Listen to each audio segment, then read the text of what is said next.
अभिनंदन.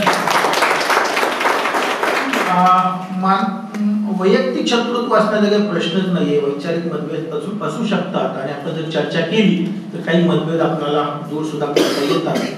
या अनुषंगाने त्यांचं मनपूर्वक अभिनंदन. माझा विषय थोडासा मी स्लाइड शोच्या माध्यमातून तुमच्या समोर मांडतोय.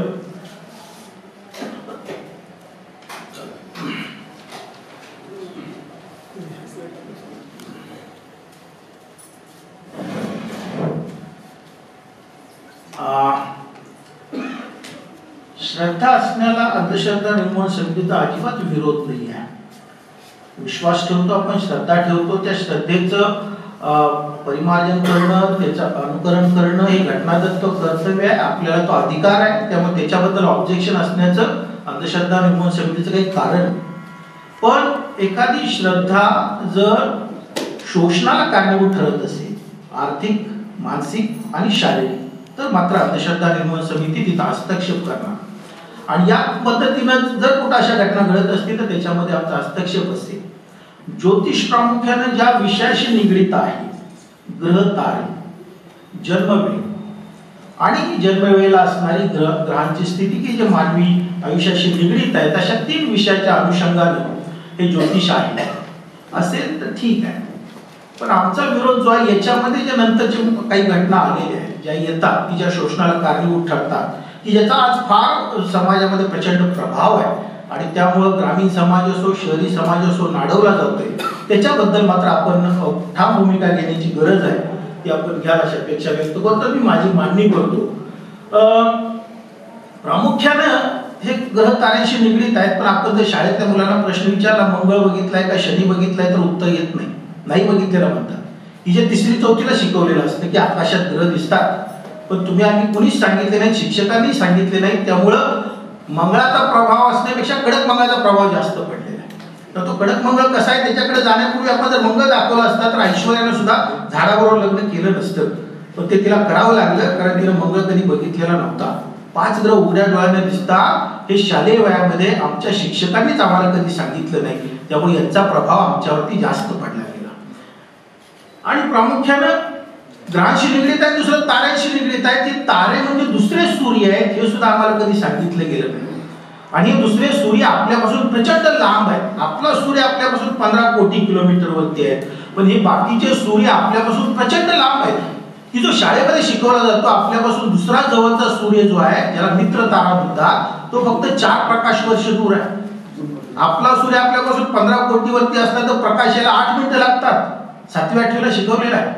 पण हा जो दुसरा सूर्य आम्ही मित्र बघतो त्याच्यापासून प्रकाश आमच्यापर्यंत यायला 4 वर्ष लागतात.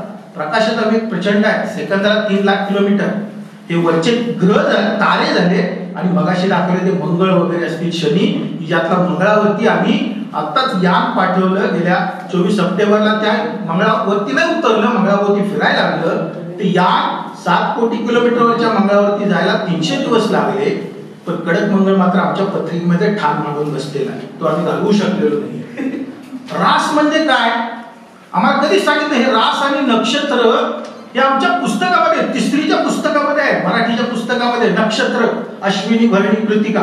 पण आमच्या मुलांना आम्ही कधीच सांगितलं नाही अश्विनी कुठं असते. बघ आकाशामध्ये अश्विनी नक्षत्र म्हणजे ताऱ्यांचा समूह आहे. दिसतो, तो उघड्या डोळ्याने दिसतो. रास 12 राशी उघड्या डोळ्याने दिसतात आकाशामध्ये. पण आमच्या शाळेमध्ये हे कधी दाखवले नाही. त्यामुळं यांच्याबद्दल गैरसमज आमच्या मनामध्ये जास्त पसरवला गेला. तो पसरवण्याची गरज नव्हती. शाळेमध्ये शिक्षकांनी व्यवस्थित शिकवलं असतं. मी थोडंसं होतं मग हे प्रश्न आमच्या मनात निर्माण झाले.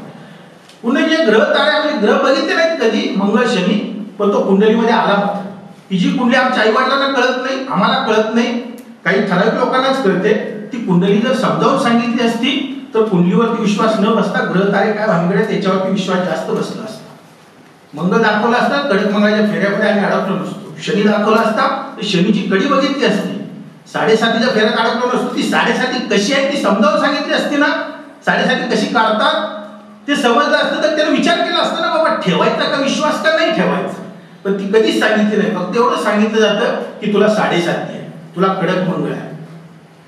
8वा गुरु फार सोपं आहे. हे गुरु कसा काढायचा, पण 8वा गुरु म्हटला की धास्ती बसते. आमच्या मनामध्ये लग्न करायला परमिशन नाही देत. 8वा गुरु असेल तर 4था गुरु असेल तर 12वा गुरु असेल तर, पण आम्ही प्रश्न नाही विचारत त्यांना की कसा काढला तुम्ही गुरु, कसा काढला इतकं सोपं आहे ते सांगितलं असतं तर त्या 8व्या गुरुच्या भीतीनं तो थांबला नसता, त्यानं गुरु आकाशामध्ये बघितलं असता, पण त्याला दाखवलंच नाही शिक्षकांनी. त्यामुळे 8व्या गुरुच्या याच्यामध्ये तो फेऱ्यामध्ये आढळला. गुरु पुरुषामृत योग सोनं खरेदी करण्याचं उत्तम संधी म्हणून सांगितलं जातं. 30,000 रुपये तोळा सोनं खरेदी करून घेणाऱ्याचं भाग्य उद्याला येणार का सोनाराच येणार, हा साधा कॉमन सेन्सचा प्रश्न आहे. पण धार्मिकतेच्या नावाखाली याची भीती सुद्धा आमच्या मनामध्ये ठाण मांडून बसते. असा एक कालसर्पयोग तर जोरात चालणार आहे, आणि तो कालसर्पयोग सोडण्यासाठी नारायण नागबली विधी करतात. तो कालसर्पयोग कसा काढता हे जर सगळ्यांना सांगितलं ना तो विचार करेल ना, पण सांगायचाच प्रयत्न केला गेला. लग्नाच्या वेळी तरी कंपल्सरी परीक्षा द्यावी लागते 36 गुणांची, ज्यात तर कुणालाही माहिती नाही पाठव, पण ते 36 पैकी 18 गुण पडले की पासिंग. सांगा ना मुलांना 18 गुण तुम्ही 36 गुण कसे जुळवतात, त्यातले मी काही सॅम्पल दाखवणार आहे आणि याच्या वस्तुस्थितीवर प्रकाश टाकणार. त्यामुळे हे जर त्यांना सांगितलं, सांगून मग त्यांनी विश्वास ठेवला ना मान्य, तर आमचं एक ऑब्जेक्शन असायचं काही प्रश्न नाही.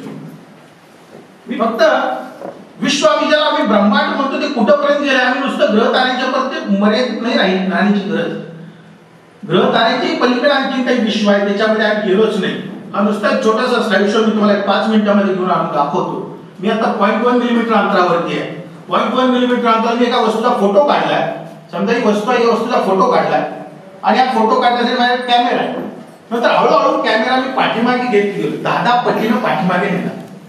0.1च्या 10 पट पहिल्या टप्प्यामध्ये, म्हणजे 1 मिलीमीटर, नंतर 1 मिलीमीटरच्या 10 पट 10 मिलीमीटर असा कॅमेरा जर मी मागे घेत गेलो तर विश्व काय ते मला समजावून येतं. आणि मी ग्रह ताऱ्यांच्या मानानं माझं अस्तित्व कुठं आहे ते मी शोधू शकतो आणि मग बघू शकतो बाकीच्या गोष्टीमध्ये. मी जातो पुढच्या टप्प्यामध्ये, 1 मिलीमीटर अंतरावरती गेला, माझा कॅमेरा मागे गेला वस्तूपासून. मी आणखी लांब जातो, 1 मिलीमीटरच्या 10 टाइम्स 10 मिलीमीटर 1 सेंटीमीटर 1 सेंटीमीटर गेला, ही मग चित्र दिसत आहे. मी आणखी लांब जातो, कशात आहे म्हटलं लगेच लक्षात येणार. अजून मी लांब जातो, 1 सेंटीमीटर नंतर 10 सेंटीमीटर 10 टाइम्स माझा मी कॅमेरा मागे घेत जाणार आहे. म्हणजे पहिला फोटो मी दाखवला ना, याच्या आधी त्वचा होती, त्याच्या आधी त्वचेचं आतलं लेअर, त्याच्या आतलं लेअर, फार आपल्याला हिग्स बोसॉनपर्यंत जाता येते. विश्वातला सगळ्यात लहान कण शोधून काढला येतो. मी आता मुद्दाम लांब जातो, हाताचं चित्र आलं, आणखी लांब गेलो, 100 सेंटीमीटरवर माणूस दिसतोय, म्हणजे आपण होते.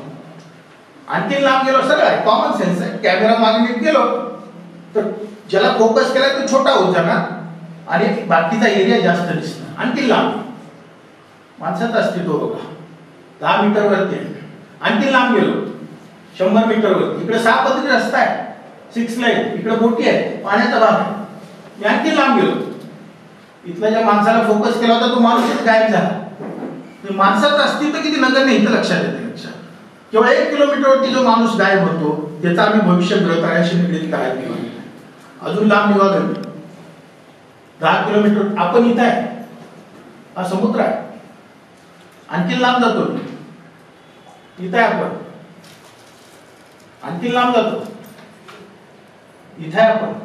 अंतर बघा 1000 किलोमीटरवरती आलो. आणखी लांब जातो, माणूस 1 किलोमीटरवरतीच गायब झाला. लक्षात घ्या, ज्याचं आपण अस्तित्व, ज्याचं भविष्य घडवायला निघालो. आणखी लांब गेलो, इथं कुठं आपण होतो. शाळेत शिकवलेलं आहे, फक्त ज्या अँगलनं शिकवायला पाहिजे ना त्या अँगलनं शिक्षकांनी शिकवलं नाही, म्हणून आम्ही नको त्या गोष्टीमध्ये गुरफटून पडलो. आणखी लांब जातो, मी अंतराच काढतच नाही. आता पृथ्वी छोटी होणार, सरळच आहे, स्वाभाविक आहे. आणखी लांब गेलो, इथं आपली पृथ्वी आहे आणि पृथ्वीवरती चंद्र ज्या रस्त्याने फिरतो तो रस्ता फक्त दिसतोय, चंद्र दिसायचा प्रश्नच नाही, कारण पृथ्वीपेक्षा चंद्र लहान आहे. आणखी लांब जातो, चंद्राची कक्षा छोटी होणार आणि आणखी एक पट्टा येणार, तो पट्टा म्हणजे त्या पट्ट्याने पृथ्वी फिरते, सूर्याभोवती फिरते. शाळेत शिकवले आम्हाला. आणखी लांब गेलो, ही पृथ्वीची कक्षा, हा आतला शुक्र त्याची कक्षा, हा पलीकडे मंगळ त्याची कक्षा. कक्षा दिसते, ग्रह आता कुठलाच दिसत नाही.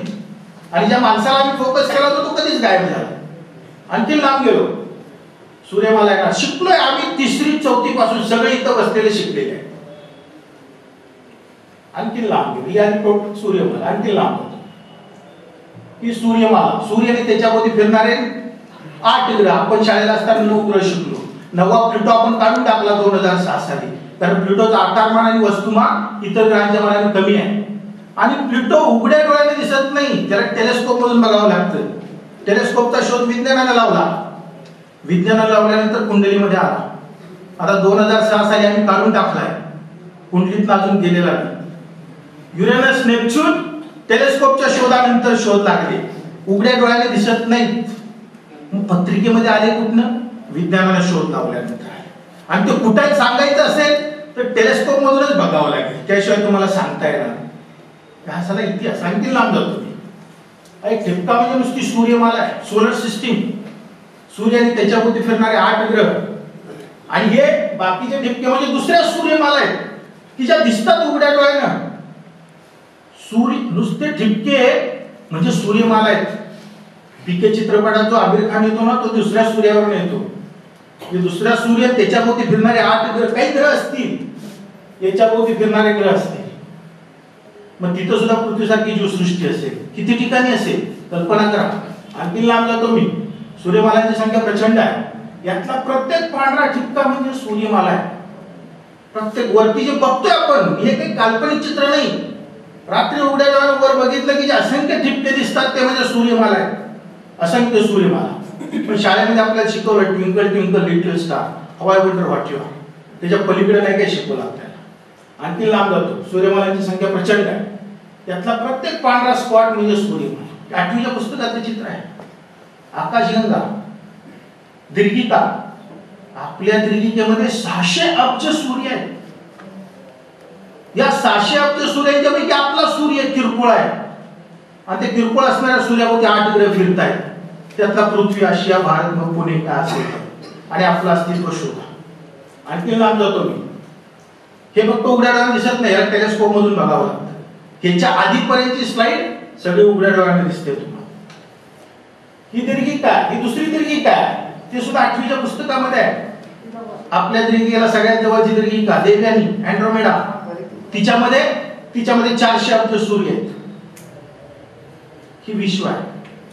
आपण फक्त आपल्या सूर्यावरची कल्पना करतोय. लक्षात घ्या, किती सूर्य आहेत आणि किती जीवसृष्टी असतील याची कल्पना. आणखी लांब गेलो, यातल्या सूर्यमालांची संख्या प्रचंड आहे. आणखी लांब गेलो, यातला प्रत्येक पांढरा ठिपका म्हणजे सूर्यमाला, दीर्घिका. अशा अब्जावधी दीर्घिका विश्वामध्ये आहेत. हा शेवटचा टप्पा म्हणजे इथपर्यंत आपल्याला समजलंय.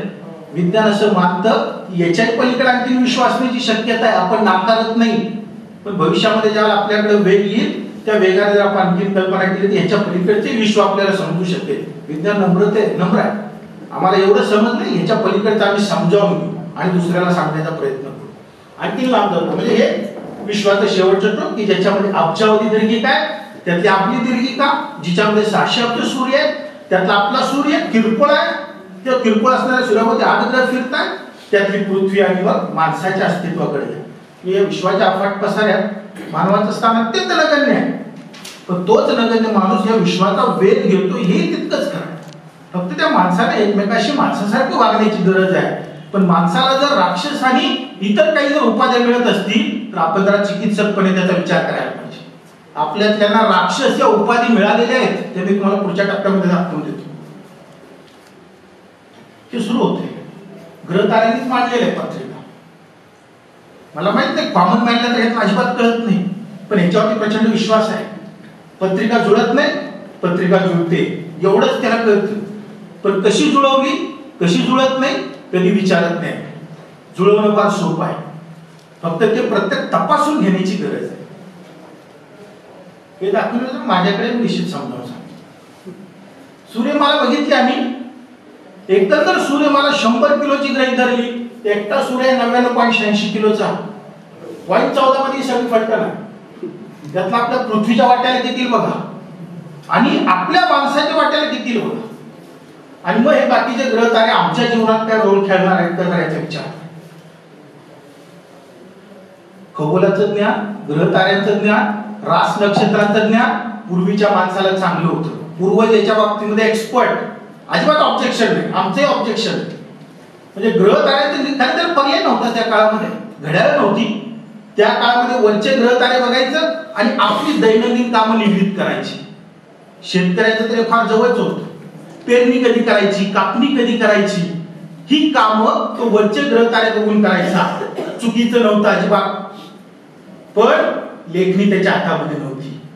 लेखणी ज्याच्या हातामध्ये आली त्यानं आपल्या आर्थिक आणि सामाजिक फायद्यासाठी या ग्रहताऱ्याचा दुरुपयोग केला. आणि आजही मग ग्रहताऱ्यांच्या मुहूर्त काढायला तो त्यांच्याकडे जातो. चंद्राला एक चक्कर मारायला 27 दिवस लागतात आणि 27 दिवस 27 हा भाग पुढे आहे आपल्याकडे. पृथ्वीला एक चक्कर मारायला 1 वर्ष लागतं. शिकले शाळेत पण दाखवलेलं नाही असं. त्यामुळे त्या मुलाच्या मनामध्ये फार मोठे प्रश्न निर्माण होतात आणि नंतर समाजाच्या नको त्या गोष्टीमध्ये अडकून पडतो. आकाशामध्ये असंख्य चांदण्या दिसतात, असंख्य दिसतात. त्या चांदण्या म्हणजे दुसरे सूर्य आहेत, दुसरे सूर्यमाला आहेत, प्रचंड लांब अंतरावरच्या. आपल्या पूर्वजांनी काय केलं? सिंहरास कुणाचे येते? सिंहरास, सिंहरास मॅडम मॅडम माहिती असणार सिंहरास म्हणजे काय. हा पण कॉमन विचार कन्यारास कुणाची? कन्यारास सरांची कन्यारास बरोबर, मॅडमची आहे सिंहरास. हा सर तुम्हाला माहिती आहे कन्यारास म्हणजे काय? सरांना बरोबर. असं म्हणजे तुम्ही कॉमन मॅनला विचारलं हे व्यासपीठ सोडून जर कुठं कॉलेजमध्ये जा, शाळेमध्ये जा, सर्वसामान्यांना विचारा, अजिबात काही कळत नाही. आणि कन्यारास म्हणून विचार, हात सिंहरास म्हणून हात वर करा म्हटलं तर मुलींचे हात वर येतात, मॅडम चाला तसा. कन्यारास म्हटलं पुरुषांचे हात वर येतात, मुलांचे हात वर येतात. कन्या त्याला काही वाटत नाही, कन्या म्हणाले. सिंह काही वाटत नाही मॅडमना बरोबर. पण त्यांना विचारलं ना सिंहरास म्हणजे काय, कन्या म्हणजे काय, काही माहित नसतं. त्या आकाशामध्ये चमचम करणाऱ्या चांदण्या आहेत ना, या चांदण्यांचे असे ग्रुप केले, ताऱ्यांचा ग्रुप केला, समूह केला आणि भारतीयांनी त्याला नाव दिलं. हा पुढचा ताऱ्यांचा समूह आहे, याला म्हटलं मघा. दिसते आकाशामध्ये, शाळेत नाही दाखवलं कधी. ते फक्त शाळेत म्हणते अश्विन शुद्ध शक्य एवढंच म्हणून जातं. दिनमान गुरुजी नाही माहित नसते ना काय म्हणायचं त्याला. ते मघा ते दुसऱ्या 2 चांदण्या दिसतात, याला म्हटलं पूर्व फाल्गुनी. दिसतेच ते उघड्या डोळ्याने, तुर्बिनीची गरज नाही त्याला. तिसरी चांदणी दिसते, त्याला म्हटलं उत्तरा फाल्गुनी. ही झाली भारतीयांची नक्षत्र. नक्षत्र म्हणजे ताऱ्यांचा समूह. मग ते तारे प्रचंड लांब आहेत, सूर्यमाला आहेत त्या दुसऱ्या. आणि पाश्चात्य ही झाली भारतीयांची नक्षत्र. आणि पाश्चात्यांनी काय केलं? हा मोठा ताऱ्यांचा समूह एकत्रित केला, त्या कल्पनेनं जोडलं आणि त्याला असं लक्षात आलं की दिसतंय सिंहासारखं, म्हणून त्याला म्हटली सिंहरास. खलास म्हणजे रास म्हणजे ताऱ्यांचा समूह आहे, नक्षत्र म्हणजे ताऱ्यांचा समूह आहे. तारे किती प्रचंड लांब आहेत कल्पना कर. पण मॅडमची सिंहरास म्हणजे इथं बसल्यानंतर यांना एक नक्षत्र मिळते, एक रास मिळते. नक्षत्र मॅडम मगा मगाच मी ओळखलं ना, ओळखलं त्यांचं नक्षत्र मगा. मगा नक्षत्र. आता मॅडमचं नक्षत्र मगा कसं पडलं, त्यांची रास सिंह कशी पडली, एक सॅम्पल सांगतो मी, बाकी त्यांच्या लक्षात.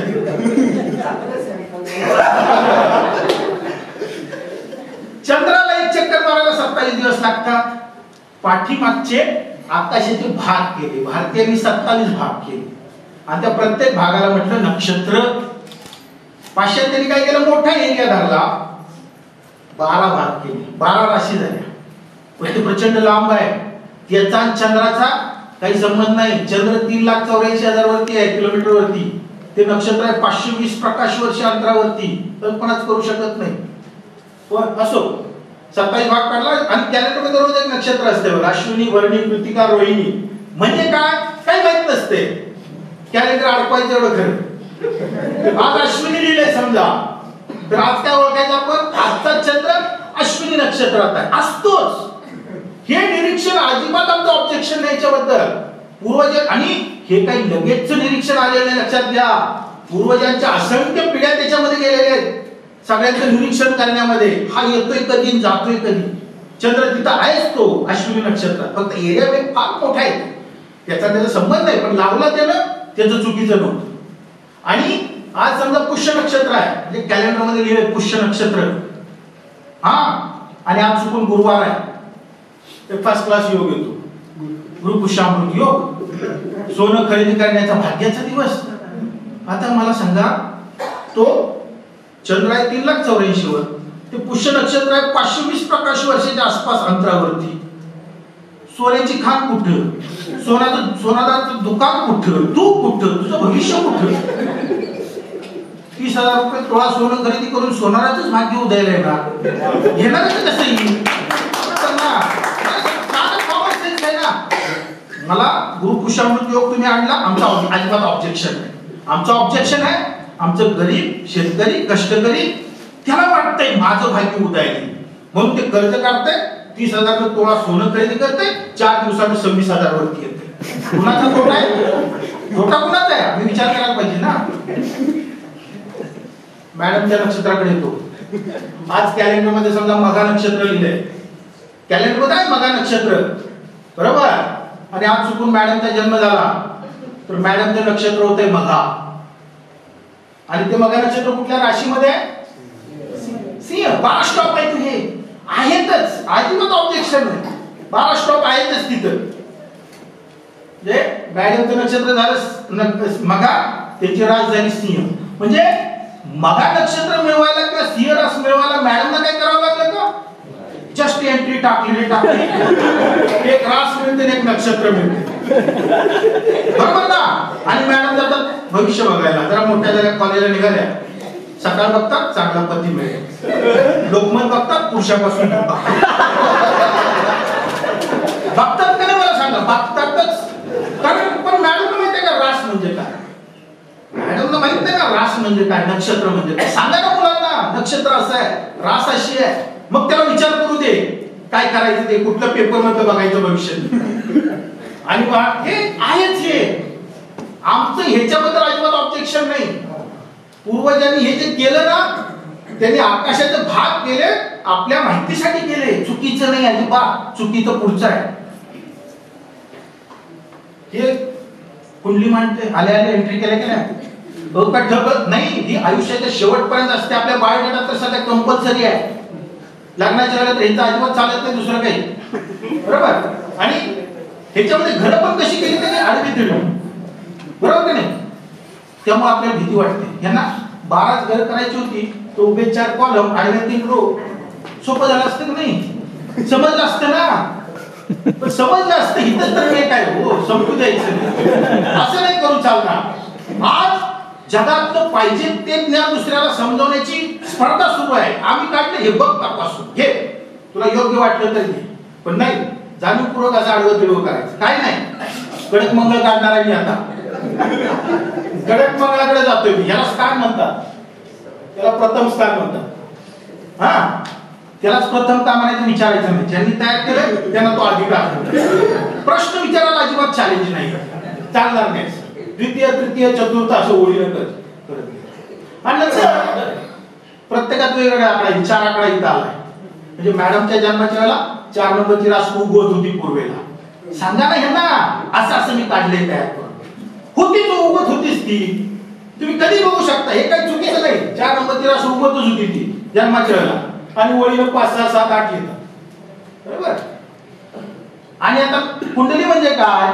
मॅडमच्या जन्माच्या वेळेला कोणता ग्रह कुठल्या राशीमध्ये होता सांगणारा नकाशा.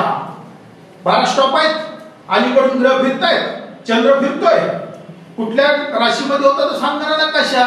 करतात ते बरोबर, येतेच ती, ते काही चुकीचं नाहीये.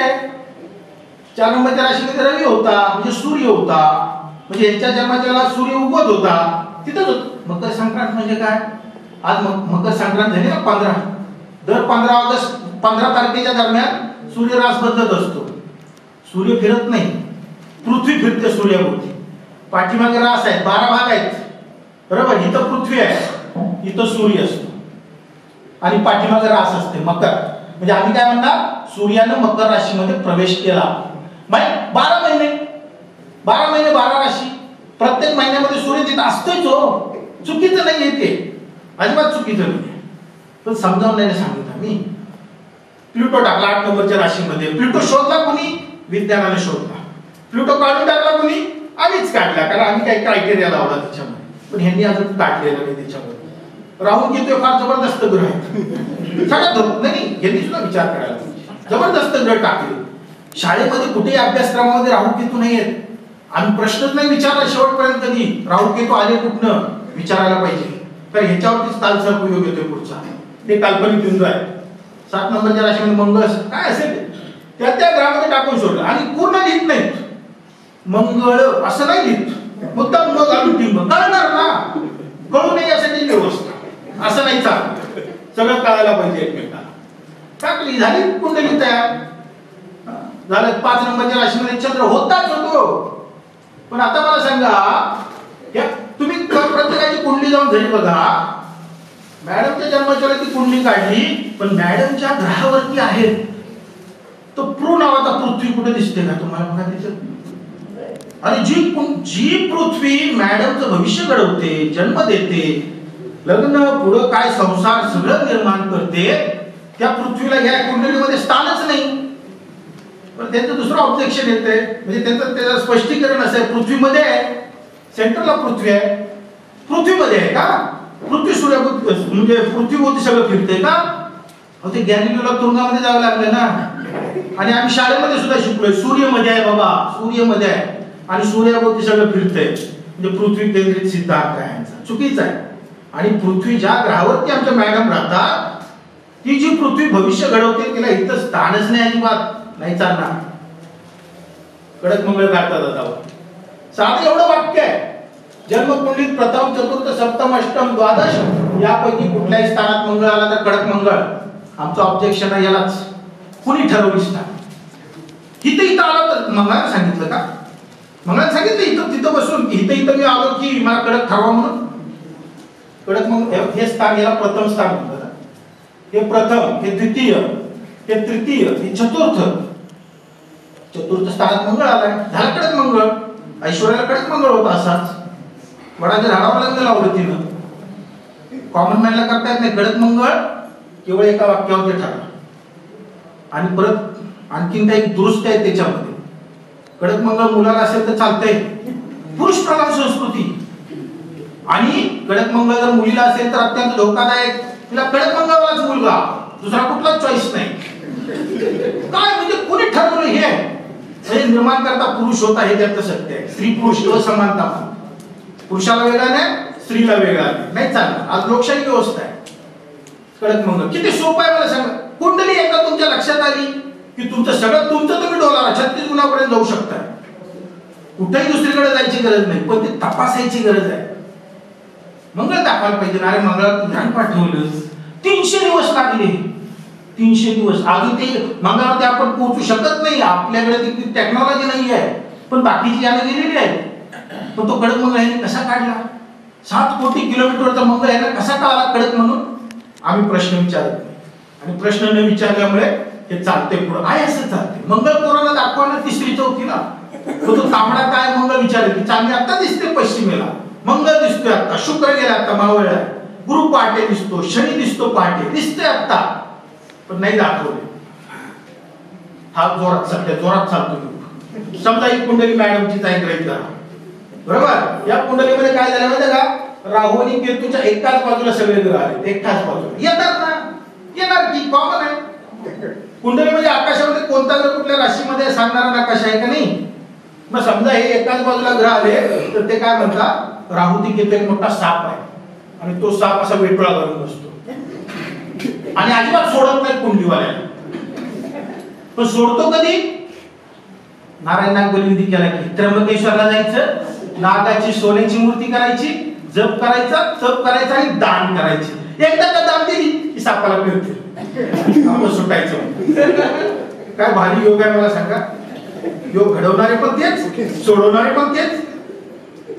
खरं म्हणजे सापाला बदनाम केलं, मग अशी मंगळाला बदनाम केलं. कडक मंगळ शनीला बदनाम केलं 7.5च्या माध्यमातून, मंगळाला बदनाम केलं, सापाला बदनाम केलं. सापाला किंवा मंगळाला किंवा शनीला जर भावना असत्या तर कोट्यावधी रुपयाचा आपण नुकसानीचा दावा दाखल केला असता नाही? मला सांगा. आपण करतो ना, माझी बदनामी केली तर मी करतो दावा करणार, अधिकार आहे मला. त्यांना अधिकार आला असता का नाही मला सांगा? आपल्याला कळत नाही तिथं मंगळाचं काही घेऊन नसतं, आपल्याला कळण्याची गरज आहे. 8वा गुरु काढतात, 4था गुरु काढतात, 12वा गुरु काढतात. किती सोपं आहे.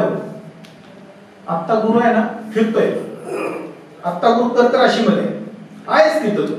पुढच्या 15 तारखेला 15 ऑगस्टला सिंह राशीमध्ये येणार. आता गुरुला एक चक्कर मारायला 12 वर्ष लागतातच दिसते ते आकाशामध्ये. शाळेमध्ये नाही बघितलं आम्ही. पाठीमागे आकाशाचे 12 भाग केलेले आहेत, 12 राशी आहेत. प्रत्येक 12 वर्ष लागतात. एका भागामध्ये 1 वर्ष राहणार ना तो. आता तो कर्क राशीमध्ये आहेच तिथं तो आहे. फक्त गुरु आहे अलीकडे 78 कोटी वरती आहे. रास आहे प्रचंड लांब. आता कर्क राशीमध्ये पुढच्या दर 15 ऑगस्ट 15 तारखेला पुढच्या तो सिंह राशीमध्ये जाणार आणि एक मोठा मेळा भरणार. त्याच्याकडे नंतर जातो. आता कर्क राशीमध्ये आहे ना, गुरु काढूया आपण कुणाचा. आता गुरु कर्क राशीमध्ये आहे, बरोबर. रास सांगा फक्त एक कुणाचे रास सांगा. मिथुनला 1 नंबर द्यायचा. मिथुनला 1 नंबर द्यायचा आणि कर्क येईपर्यंत नंबर मोजत जायचं. 1 2 दुसरा गुरु आहे. सोपं आहे. कोणी पण सांगा कुठली पण. अजून एक मेषला 1 नंबर द्यायचा. 1 2 3 4 असा वर्ड. चौथा गुरु आहे. चौथा गुरु असेल तर अत्यंत धोकादायक. सांगूनच ठेवलं, लिहून ठेवलं, निश्चित स्वरूपात आहे. पूर्वजांनी लिहिलंय हे, जननिरीक्षण केलंय की नाही, त्याने निश्चितच लिहिलेलं नाही. त्याचं वेगळं कारण होतं. त्याला वेगळं बघायचं, त्याला टायमिंग बघायचं होतं, त्याला आपली दैनंदिन कामं जोडायची होती. पण ज्याला आर्थिक संबंध आला त्याला हे जोडलं.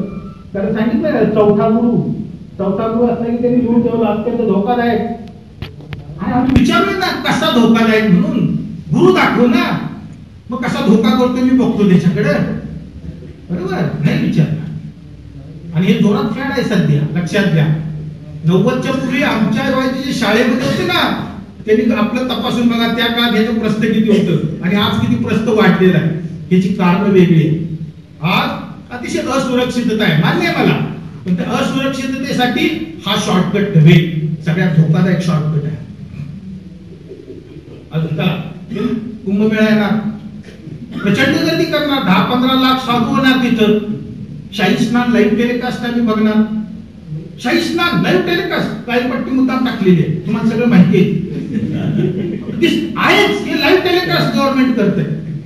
लाईव्ह टेलिकास्ट 2400 कोटी रुपये खर्च केलेले आहेत आपण.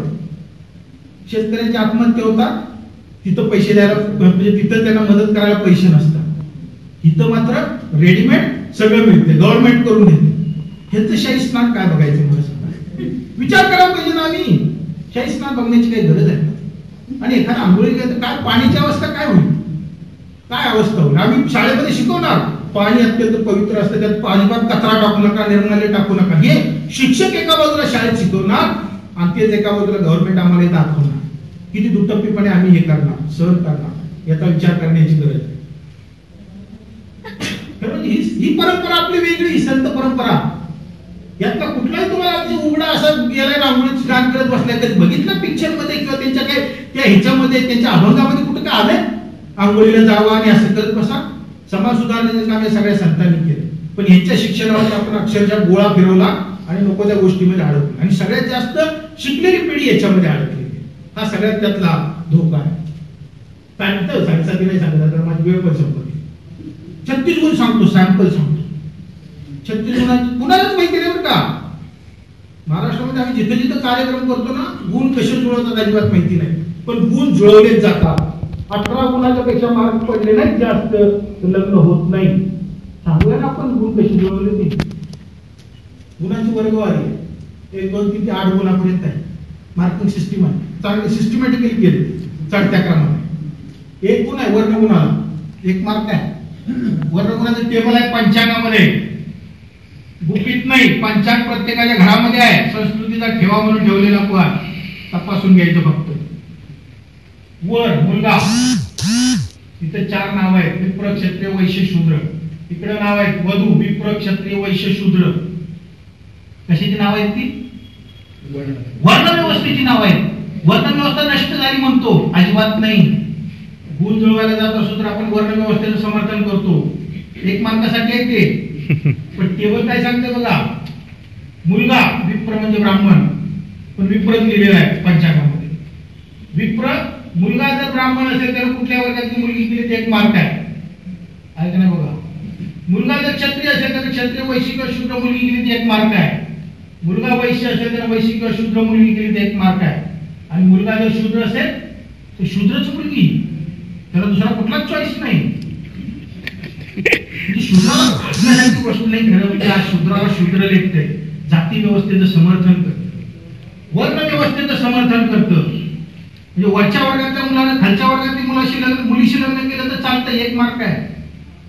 आणखीन एक गोष्ट सांगतो याच्यामध्ये. आता मुलगी समजा ब्राह्मण आहे, तिने फक्त ब्राह्मण मुलाशी लग्न करायचं, दुसऱ्या कोणाशी करायचं नाही, 0 मार्क. वरच्या वर्गातल्या मुलानं खालच्या वर्गातल्या मुलीशी लग्न केलं तर चालतंय, 1 मार्क आहे. पण वरच्या वर्गातल्या मुलीनं खालच्या वर्गातल्या मुलाशी लग्न करायचं नाही तर खानदान की इज्जत पूरी मिट्टी में मिल जाती है. वरच्या वर्गातल्या पोरानं केलं तर चालतंय, पोरगीनं केलं तर चालत नाही. स्त्री पुरुष असमानता मानतो, स्त्रीला कमी लेखतं. मला त्याचं फारसं वाईट वाटत नाही. मला याचं वाईट वाटतं आजही जाती व्यवस्थेचं समर्थन करतो, आजही वर्ण व्यवस्थेचं समर्थन करतं. त्यामुळे हे जरी एक गुण देत असलं तर या तिन्ही गोष्टीचं समर्थन करतं जे लोकशाहीच्या विरोधामध्ये आहे. 6 गुण देते. एक गुन्हा सांगितलं, 6 गुणाचं सॅम्पल सांगतो. मुलगा, देव, मनुष्य, राक्षस. याचा अर्थ काय? आणि लिहिलेलं आहे, प्रत्येक बायोडेटा असतो ना, त्यात सरळ लिहिलंय राक्षस, देव, मनुष्य. काही वाटत नाही त्याला, कधी विचारत सुद्धा नाही काय लिहिलंय, कसं लिहिलंय. म्हणजे मुलगा 3 कॅटेगरी मधला आहे. मुलगा हा मुलगा नाही, मुलगा हा माणूस नाही. एक तर देव आहे, एक तर राक्षस आहे, एक तर मनुष्य आहे. आणि मुलगी सुद्धा तशीच आहे. बरोबर. आता आपण मॅडमच ग्रेड करू. आता मॅडम कुठल्या गणात जातात सांगतो मी तुम्हाला. मॅडमचं नक्षत्र गण कसे पाडले बघा, देव, मनुष्य, राक्षस नक्षत्रांच्यावरती पाडले. मॅडमचं नक्षत्र कुठलं होतं? मगा म्हणजे कुठे गेला? राक्षस. आणि मॅडमला पण काय वाटणार नाही राक्षस लिहायला. बघा, राक्षस गणात गेले मॅडम. म्हणजे त्यांच्याकडे म्हणजे ठरवणाऱ्यानं ह्यांच्याकडे बघून ठरवलं का तुम्ही राक्षस मध्ये घालवायचं का, देव मध्ये घालवायचं का, मनुष्यामध्ये? रेडीमेड लिहून ठेवलं नाही, त्यानं नाही लिहून ठेवले, मध्ये आलेल्यांनी लिहून ठेवले. पूर्वजांना आम्ही दोष अजिबात द्यायचा नाही, अजिबात नाही. त्यांनी जे काही सायंटिफिक केलं ना ते आहे तसं मान्य करायचं. मधलं जे हे सगळं जिथं आर्थिक हित संबंध आले तिथे हे सगळं जोडले. आता समजा यांचं मगा नक्षत्र आहे, त्या राक्षस गणात गेला, त्यांना एखादं स्थळ चालून आलं. समजा त्या स्थळ तो मुलगा आहे ना, तो भरणी नक्षत्रातला आहे असणार ना, कुठल्या तर नक्षत्रातला असणार. मी समजतो भरणी मधला आहे. तो कुठल्या गणात गेला? मनुष्य. म्हणजे तो मुलगा मनुष्य. मॅडम कुठल्या गणात आल्या? राक्षस. किती मार्क मिळतात बघा. मुलगा कुठे आहे? मनुष्य. मॅडम कुठे आहे? राक्षस. 0 गुण. आणि नुसतं 0 गुण नाही, गणदोष. गणदोष काय दोष आहे मला सांगा. मॅडमच्या मध्ये दोष आहे, त्या मुलामध्ये दोष आहे. काय कसं विचित्र 0 मार्क. मला आश्चर्य वाटतं, MBBS झालेली मुलगी कार्यक्रम झाल्यानंतर मला हा प्रश्न विचारत होती, सर एवढी स्थळ चालून आलेला आहे पण आमच्यात गणदोष होता म्हणून लग्न झालं नाही. मला मुलगा पसंत होता, अतिशय चांगला होता, पण आमचं लग्न झालं नाही. कुणी उत्तर देते यांना. केवळ एवढ्यासाठी ते लग्न मोडले. कशी मार्क? 6 मार्क देते, 0 मार्क देते, कुठले तरी मार्क. एवढी मुलांची उघड. आणखी सगळ्यात जास्त मोठा मार्क सिस्टीम 8 मार्क आहे. मॅडम किती मिळतात बघू आपण. नाड, एक नाड ग्रामीण भागात जोरात हे आहे त्या शब्दाची रेचेल आहे. आणि तुमच्या ह्याच्यामध्ये सुद्धा बाहेर येतात आद्य नाही तर मध्य नाही तर अंती येतं. कुठनं आलं आपण विचारत नाही. डॉक्टरला आपण विचारतो हे कुठनं आलं, इथं विचारत नाही आपण. कारण आपण परत काय लेवल लावतो, संस्कृती परंपरा. अजिबात नाही. संस्कृती चांगली आहे ना, अवश्य चांगली आहे. त्यात काय चांगलं आहे ते पुढे घे ना. चुकीचं असतं तर चुकीचं म्हण ना, त्याला म्हणायचं धाडस करायला पाहिजे आपण. आद्य, मध्य आणि अंत्य नंबरिंग दिलेत बघा. हे नंबर म्हणजे कशाचे असणार? नक्षत्रांचे नंबर आहेत, 27 पर्यंत आहेत म्हणजे. पण नंबरिंग असे नाही वाचायचे, असं यायचं वरून काय 1 2 3 4 5 6 7 8. बरोबर ना? ज्याने केलंय त्याच्यावर लक्षात राहायला पाहिजे ना. तुमचा प्रश्न नाही इथे, कार्त्याच्या लक्षात राहायला पाहिजे म्हणून त्यांनी ती सिस्टीम केली. आता आणि एक नाड असतं तर 0 गुण आणि एक नाड नसतं तर 8 गुण. मधली अगदी स्टेप नाही अजिबात. गणितासारखी मार्किंग सिस्टीम इथं नाही. आता मॅडमचं नक्षत्र कुठलं आहे? मगा. कोणी नक्षत्र आहेतच होती, अश्विनी भरणी कृतिका रोहिणी दिसतात आकाशामध्ये, आम्ही कधी दाखवलीच नाही. मगा नक्षत्र दिसतं बेस्ट पैकी. मॅडमचं नक्षत्र आहे मगा, त्याचा नंबर आहे 10 क्रमांकाचं नक्षत्र आहे ते. आता समजा मॅडमने एखादं स्थळ चालून आलं, समजा तो मुलगा आहे श्रवण नक्षत्रातला, राईट करा 22 नंबर, बरोबर. मॅडमचा नंबर किती आहे 10 आणि 22 कुठे येते बघायचं. 10 इथं 22 एकच ना, एक ना, शून्य गुण, शून्य गुण, एक ना शून्य गुण. आणि लग्न करायला परमिशन नाही. चुकून मॅडम म्हटलं मुलगा चांगला आहे, पसंत आहे, होतकरू आहे, अजिबात नाही, त्यांनी लिहून ठेवलंय एक नाड असेल आणि चुकून लग्न केलं तर अपत्य सुख नाही. माणूस म्हणते कशाला रिस्क घ्या, ज्याच्यासाठी लग्न करायला निघाले ते सुख नसेल काय करून घ्या. भीती, दहशतवाद, हा एक प्रकारचा दहशतवाद आहे. मूल कसं होतं, शिकवलं ना 5वी 6वीला शाळेमध्ये विज्ञानामध्ये, ते शिकून आलो ना आम्ही. पण हिथं मुलाचा कसा संबंध ना, तेव्हा ते स्थळ नाकारलं. मॅडम समजा दुसरं स्थळ आलं, समजा मुलगा शततारकावाला आहे, 24 नंबर आहे त्याचा, मॅडमचा नंबर आहे 10, फिक्स आहे. 10 आणि 24 कुठे येते बघा. 10 तरी काय 24 इथं आहे का, वेगवेगळ्या ठिकाणी आहे का, ह्या अडकून करा चैनी अडकून. काय मला सांग किती मार्क देते भरभरून, 8 मार्क, 0 मार्क, 6 मार्क. ह्या गुणांची जुळवाजुळव करून आमचं वैवाहिक जीवन सुखी आणि समृद्ध होणार. तर मुलाला काय येते, मुलीला काय येते, हिचं आरोग्य काय, त्याचं आरोग्य काय, हिची कर्तृत्व पगारी काय, हिची काय कर्तृत्व पगारी आहे, बरोबर ना. हे या गुणांची आम्ही जुळवाजुळव करायला पाहिजे. हा खरं म्हणजे आकड्यांचा खेळ आहे, सगळं आकड्यांचा खेळ आहे. आम्ही बाकीचे गुण सांगितले नाही, राशी गुण आणि काय काय ते सगळे आकड्यांचे खेळ आहेत. पण आकड्यांचे खेळ जर बहुजनांनी खेळले तर त्याला मटका म्हणतात, बेकायदेशीर धंदा, बरोबर आहे की नाही मला सांगा. पण इथं खेळला तर याला संस्कृती आणि परंपरेचा अधिष्ठान अजिबात नाही. संस्कृतीतलं जे चांगलं आहे ना त्याला आम्ही रिस्पेक्ट देणारच. ग्रह ताऱ्याचे जे राशी नक्षत्र केलेत ना तिथपर्यंत ठीक बरोबरच आहे, आमचं त्याच्याबद्दल ऑब्जेक्शन नाही. पण ह्याच्यामुळं आणि लग्न मोडतात, कडक मागामुळे लग्न मोडतात, ह्या 36 गुणांच्यामुळे लग्न मोडतात. त्यांना सांगा ना की अशा गुणांची जुळवाजुळव करतोय, असं नाही करून चालणार. खरं म्हणजे आपण हे करा. आणि हे राशी आणि हे जोरात चालणार धंदे करतात. राशीचा खडा, मंगळाचा खडा,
आम्ही असं मानतो आपलं भविष्य आपल्या हातामध्ये आहे.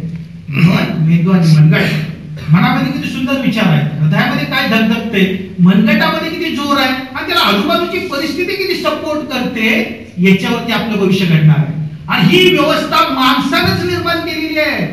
मग माणूसच त्याचं भविष्य घडवणार आहे. ही व्यवस्था काही वरच्याने निर्माण केलेली नाही कोणी. म्हणजे नोकरी लागणे किंवा काय असेल हे सगळं माणसानं जर निर्माण केलं असेल, याच्यामध्ये ग्रहतारे कोणताही रोल खेळणार नाही. आणि हा फार मोठा फसवण्याचा बिझनेस होऊन बसला नको त्या गोष्टीसाठी. शनी सुरक्षा कवच शनीवरून येते का? 6,000 रुपये किंमत, तुला म्हणून 3,000 मध्ये SMS येतोय तो. आपल्याला वाटतं 3,000 वाचले, आपले 3,000 वाचले नाही, हायती 3,000 पण गेले.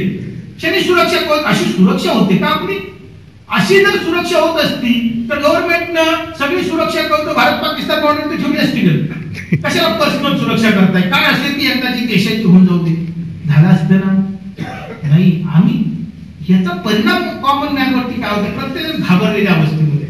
शनी 7.5 लावतोय का? 8वा गुरु असतोय काय? कडक मंगळ असतोय काय? नाही ना. याच्या फेऱ्यामधून आपण खरं म्हणजे यांना बाहेर काढण्याची गरज आहे.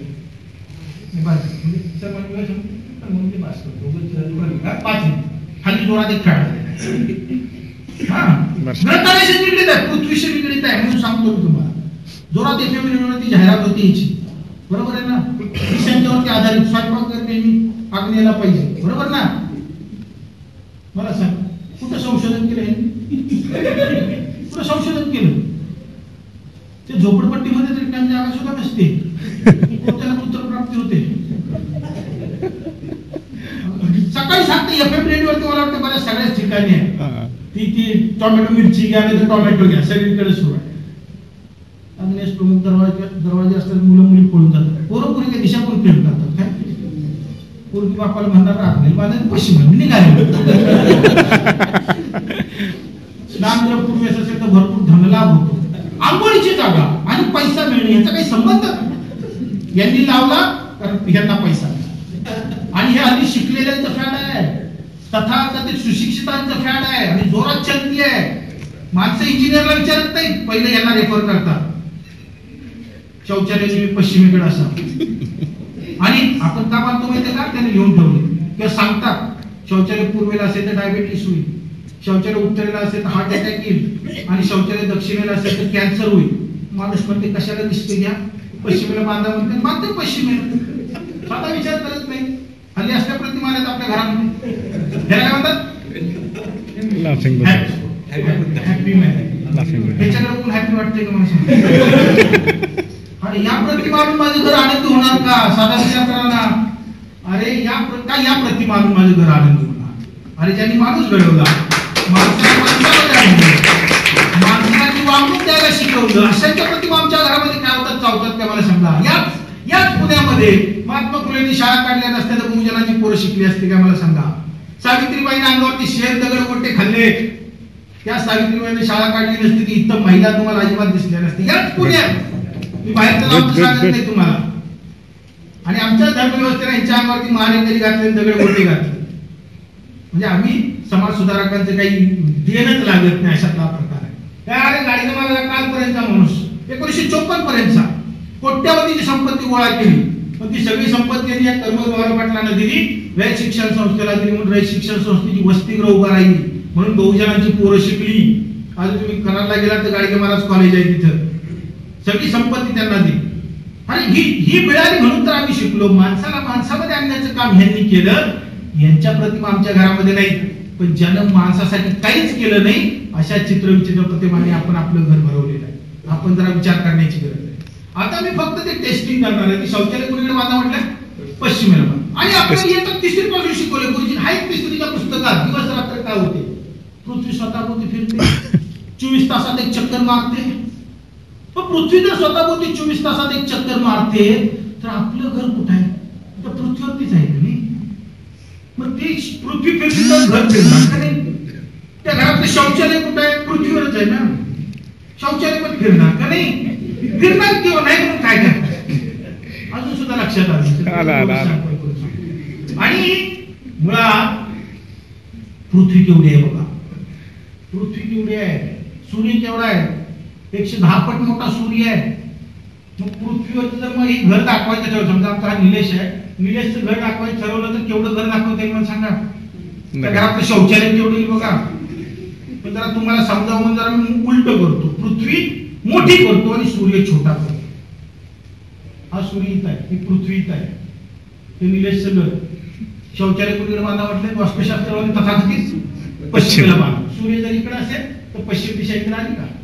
बरोबर ना? सकाळी 6 वाजता वास्तुशास्त्रानुसार शौचालयाला गेला, बरोबर. आता पृथ्वी फिरणार, स्वतःभोवती फिरते ना पृथ्वी, स्वतःभोवती फिरणार. दुपारी 12 वाजता शौचालय जाण्याची वेळ झाली, कुठे जाणारच नाही म्हणून नाही.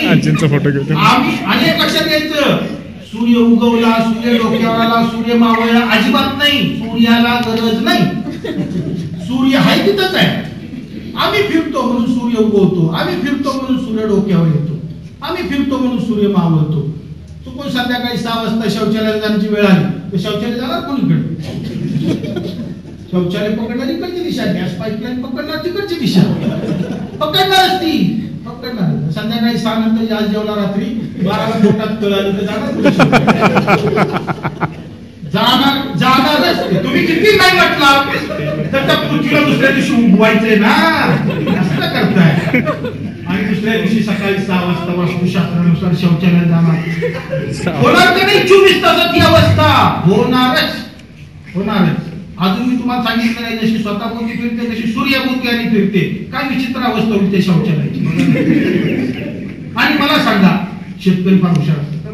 लक्षात घ्या, आपण शिकलेले जरा आपण विचार करत नाही. आम्ही त्या कवठेकरांना तासगाव तालुक्यात कार्यक्रम करत होतो, शेतकरी होते. ते शेतकऱ्याने दाखवल्यात एक शेतकरी म्हटलं की शेतकरी व्यक्ती होता. शेतकरी म्हटलं अरे वास्तुशास्त्रात भारीच आहे म्हटले. म्हणजे वास्तुशास्त्रानुसार शौचालयाला जायचं असलं तर सकाळी 6 शिवाय दुसरा मुहूर्तच नाही म्हटलं. मला आणि मला सांगा, एक साधा कॉमन सेन्स हो. तो आपण शाळेला होतो तेव्हा असलं का होतं का जरा विचार करा. आणि माझा साधा प्रश्न आहे, शौचालय पूर्वेला बांधलं काय आणि पश्चिमेला बांधलं काय? आपला हेतू काय आहे? झालं बरोबर का नाही? तर पश्चिमेला बांधलं जास्त होते असं काय राव? म्हणजे मला खरं नाही, मला सांगा, आपण विचार केला तर करू शकतो नाही? मला सांगा मॅडम, बरोबर बरोबरच आहे का? मला सांगा, विज्ञान आम्हाला शाळेमध्ये ज्या अँगलने शिकवायला पाहिजे होते ग्रहताऱ्यांचं, ते शिकवलं नाही. म्हणून नको त्या गोष्टींनी याचा गैरफायदा आहे. आपण याच्यामध्ये अडकण्याची गरज नाही. खरं म्हणजे इंजिनियरला विचारत नाही तो एमबी हो नाही आणि काय हो, त्याला जेवढी फी मिळत नाही त्यापेक्षा जास्त त्या वास्तू विशारदाला मिळते.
हो, हा भंपकपणाचा कळस आहे आणि शिकलेल्यांनी केलाय.